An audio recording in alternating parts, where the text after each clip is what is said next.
Being a leader is a huge responsibility because when you have people observing your behavior as a reference on how to live their own life, then there is a moral accountability that comes with bearing the burden of the example. The behavior you exhibit and the decisions you make in front of others will affect their lives. A true leader will be humbled by the attention they receive and understand the great honor and privilege that is to have influence in the lives of others. When you have people who depend on you, strength and nobility are not a matter of choice, but of duty. Maintain a clear appearance. A leader must demonstrate their capacity to discern the secret thoughts of others.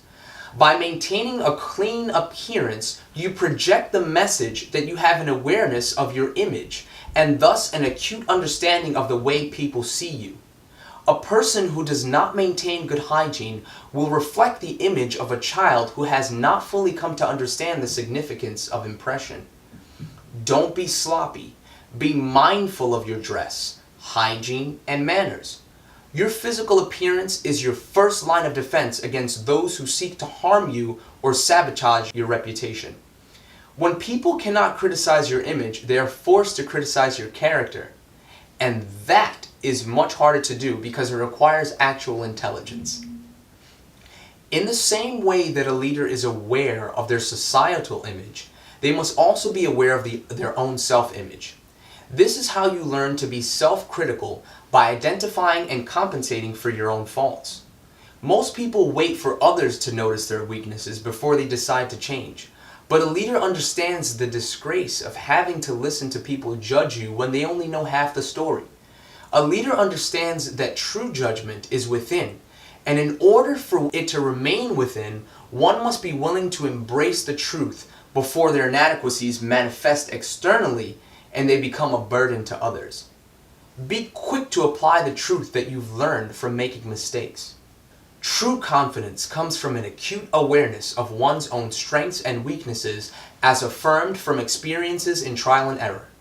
When a person has true knowledge of their strengths, then they can make decisions in good faith with their head held high.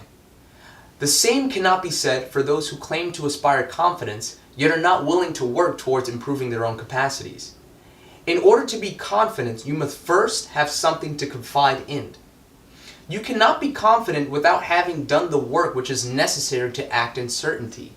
No one is going to follow or take advice from a person who cannot even be certain about the decisions they make for themselves. There are two kinds of conflict. The leader must learn to identify both: sterile conflict and fertile conflict. Sterile conflict is any conflict that is recurring as consequence of an inability or unwillingness to apply a solution. Fertile conflict is any conflict to which knowledge is applied for the purpose of securing future success.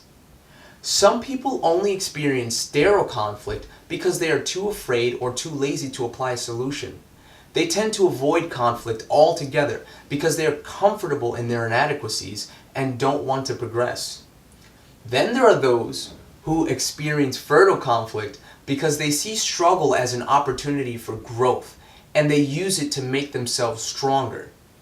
Recognize conflict as an opportunity to solidify your convictions and achieve a greater awareness of your identity. A strong knowledge of self will give you the courage to withstand fear of ridicule and move in your own uniqueness by expressing your individuality.